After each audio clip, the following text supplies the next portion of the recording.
All right. There we go.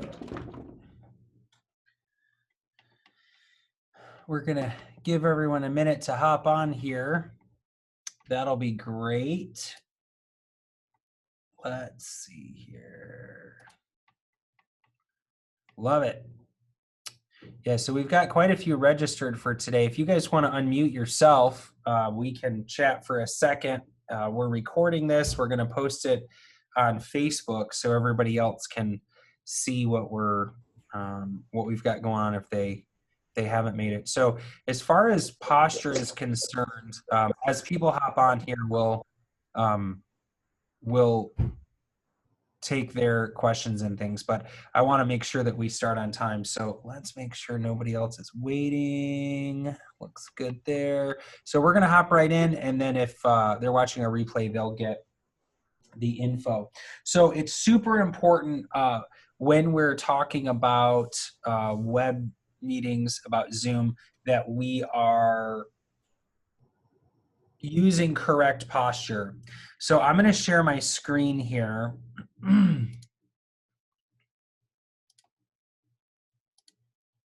And what we see on the screen here is if we're seated, so the best position to be in while we're in a web meeting of sorts is to make sure that, I think standing is a better posture.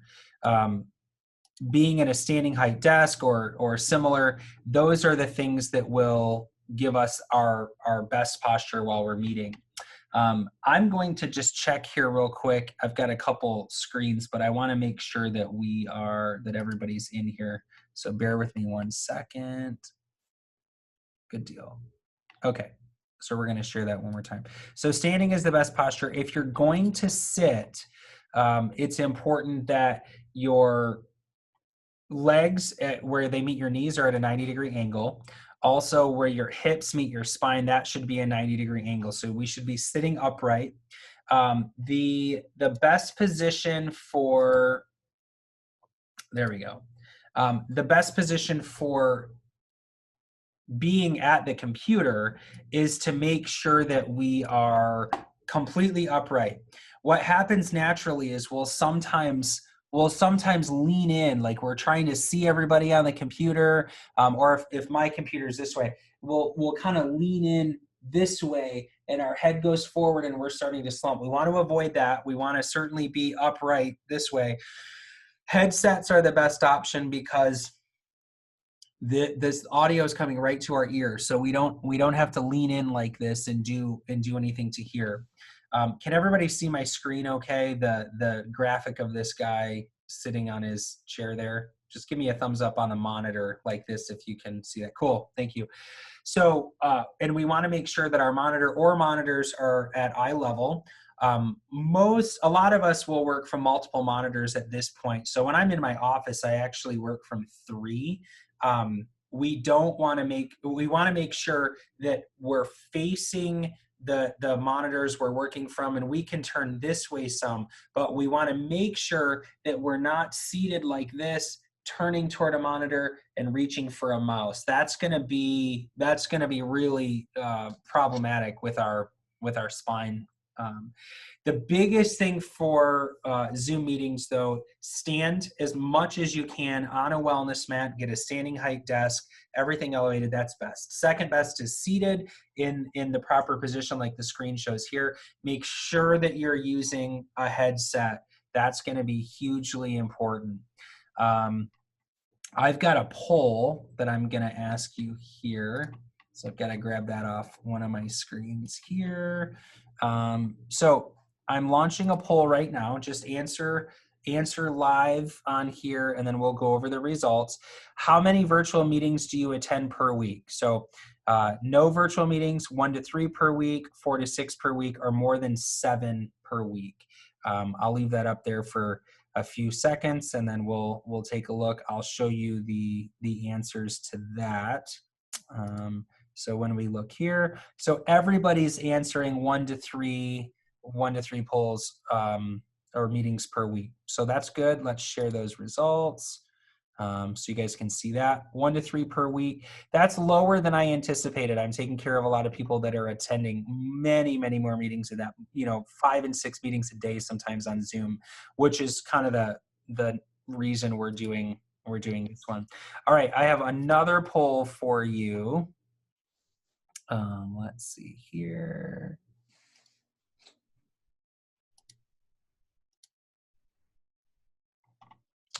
That's not the poll I want. Anyway, that's all right. Okay, so as far as and then the second poll I was going to ask is, are you seeing more or less? Are you on web meetings more or less than you were before? Let me see if there it is. There it is. All right. So since COVID-19, has your computer time changed at all? If it has it decreased? Has it increased, or has it stayed about the same? I'm curious to see what the changes are that everybody's noticing from that. So stayed about the same. So 25% stayed about the same. I'll share that. 75% increase. And that was kind of our expectation. We anticipated that things would increase because if you're going to meet at all, they kind of would have to, I would think. So that fits with what we were looking at. And some companies we're already doing things virtually. So maybe those hadn't changed. All right. And then final note on that, headsets are great. I use Apple AirPods. I like those fine. I want to get the AirPod Pros because they have better battery life. The ones that I'm using don't have very long battery life. So like in the middle of my first conversation, they start, dinging at me that the battery's dying. The other thing, Jabra makes a headset it's like $400 or $500. But it's wireless. It works with the computer. It's noise canceling. It's got signals on there whether you're busy or not. And I thought, man, if I start doing more remote work, I don't obviously need that when we're taking care of people. But if we start doing more remote work or anything like that, I think that's probably a headset I would consider.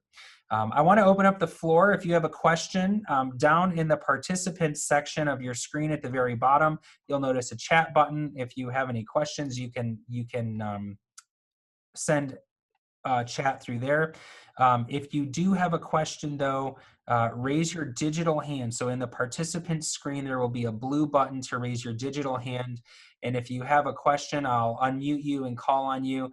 One of the biggest benefits to these live coaching sessions is that you can ask Dr. Durand or Dr. Wireman or myself questions that you have about your health. As far as guidelines, this is being recorded, so you probably don't want to ask about something too personal or concerning. But if you have a question like, hey, I'm supposed to do an all-day seminar on Saturday and it's all virtual, any pointers about that? Something like that would give you an answer, but also could benefit others.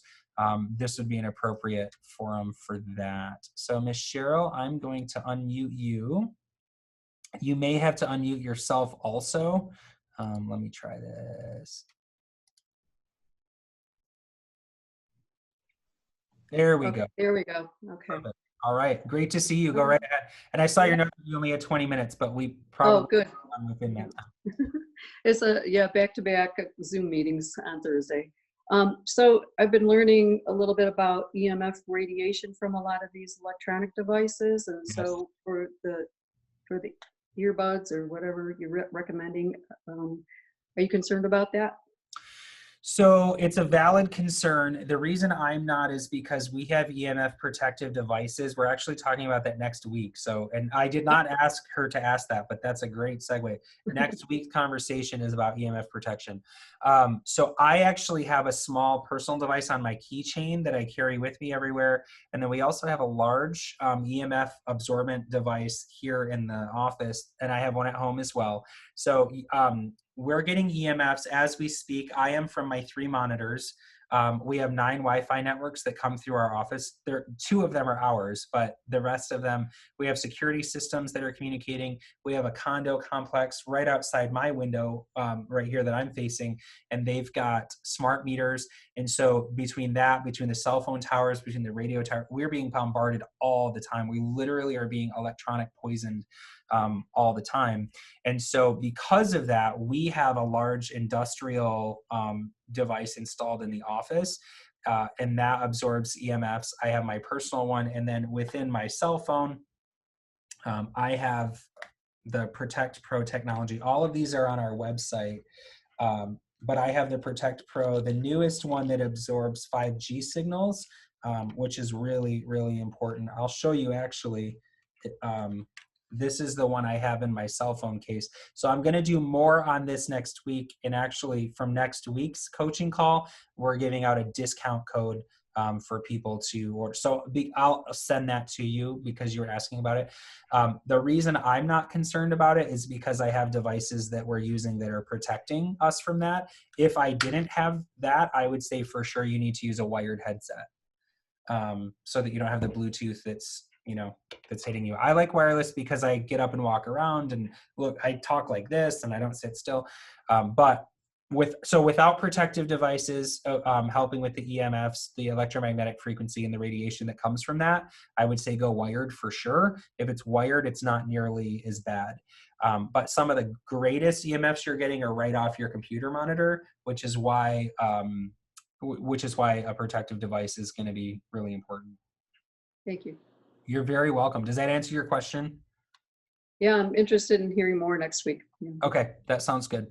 I will send you a link to that page on our website that's got the write-up on that, and then I'll include the discount code on that if you decide to, if you want to look sooner than next week. You don't have to wait next week to be safe, right? But okay. I'll do more of a talk on it.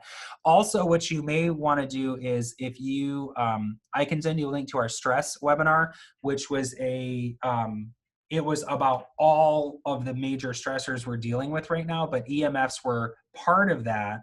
And I can send you a link to an on-demand version of that one. That's about an hour long, but there's a section in there on EMFs, and that could be helpful too. So I'll send that to you in case you want to check it out before I talk about it next week. Perfect. Thank you. You're very welcome. All right. Any other questions? All right, if not, I'm going to open the floor up to Dr. Durand or Dr. Wireman. If you guys have anything you'd like to add, you can unmute yourselves. And if not, that's totally okay too.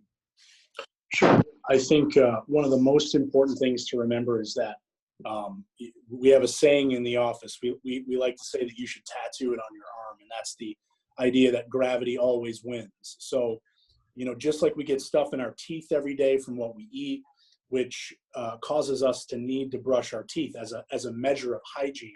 It's also a measure of hygiene to deal with how gravity is hitting us, which, by the way, is about 700 pounds every time you're upright, that's sitting or standing. So in context, one of the real important reasons that we're talking about how to sit at a computer is that we put ourselves in a vulnerable position when we're not sitting correctly, when our monitor and our ergonomics aren't correct. And then we're adding the compressive force to gravity to that. And it's just causing our joints to wear out, our spines to break down. And not only do we potentially need more care with that, but that's going to cause us to feel worse. It's going to cause the nervous system to have less energy, and we're just going to be less effective as people. So really important that we mind these things, that we keep things at a good plane of gaze, sit up straight, and do what we can. All of us, we preach it, but I'm sure Dr. Lazar would agree that myself, him, Dr. Wireman, we have to constantly remind ourselves of this. Yeah, we have to kick each other when we walk by because we'll be like staring like this at an X-ray, like, oh my gosh, look at that. And we have to jab at each other to sit up straight. Dr. Durand, that's a really good point. I was talking to somebody today about the benefit of having structural support with orthotics and how, because of how his arches are collapsing, his overall breakdown, we've been working on this for years, but he doesn't have any support on his feet. And I was talking about how because gravity is pressing on us, if we're upright with that 700 pounds per square inch, if it's pushing on us and we're upright with proper posture, it doesn't wear us out. It's when we start to break down, which all of us do, gravity wins, grandpa folds over the walker, right? As we start to break down, now our body's using energy to fight that gravity, and it was never designed to do that. If we're in proper alignment, our body's not wasting energy to fight against gravity. And that's why we measure that with our surface EMG scans to see how much energy are you burning just sitting up against gravity. It's exactly what that scan is telling us. So I'm glad you brought that up, because that was really, really helpful. Dr. Wireman, if you have anything to contribute, you can unmute yourself. If not, we can open it up one more time for questions. And if there aren't any, we can sign off. All right, go right ahead. Yeah, one thing that I'd like to add is stand up throughout the day. If you have like 5 or 6 meetings back to back where you're going to be at a computer for hours on end, take a 30-minute break and stand up if you can. Stand up. If you have a wireless or wired headset, you can still stand up and look at the computer, even if you don't have a sit-to-stand desk, because you don't want to be stuck. Even if you're sitting with perfect posture with the example that you showed earlier, that's still putting more stress on your lumbar spine. So if you can get up and move around, movement is good for the joints in the spine as well as your other joints in your body as well. So anytime you can get up and move around a little bit and just change that position, that'll be more beneficial for your body as a whole too. You don't want to be stuck in a position, even with perfect posture. That's my addition. That's an awesome point. There are more nerve endings throughout the spine that tell the brain whether the spine is moving at all. And the more the spine moves, the more the brain gets the message, hey, everything is okay. To contrast that, what do you think happens in people's brains when they're lying in a hospital bed for 6 weeks or 6 months, right? And their spine's not moving. So standing, one of the rules I have when I'm in back-to-back meetings is I'll stand for 5 minutes every hour. So I'll use a timer. When the timer goes off on the hour, I'll stand up regardless of what I'm doing. So I might be on a meeting like this, the timer goes off, the hour happens, and it may not be my best view, but I'll stand up and I'll stretch and I'll just make sure that I'm moving my spine. I'll roll my shoulders like this, and it looks stupid, but everybody knows what I'm doing. If they've met with me more than once, they'll know. And if they haven't, I'll just tell them, hey, it's my timer just went off. I got to stand up. So yeah, that's an excellent addition. All right, one last pass around for any questions that you might have. And if not, we're going to sign off. This will be posted on the Lazar Spinal Care Facebook page. So if you want to reference it later or share it with your friends, you're welcome to do that. And next week we'll be back 1 o'clock Eastern on the same link, and we'll be talking about the EMF devices. Ms. Cheryl, go right ahead. You can unmute yourself.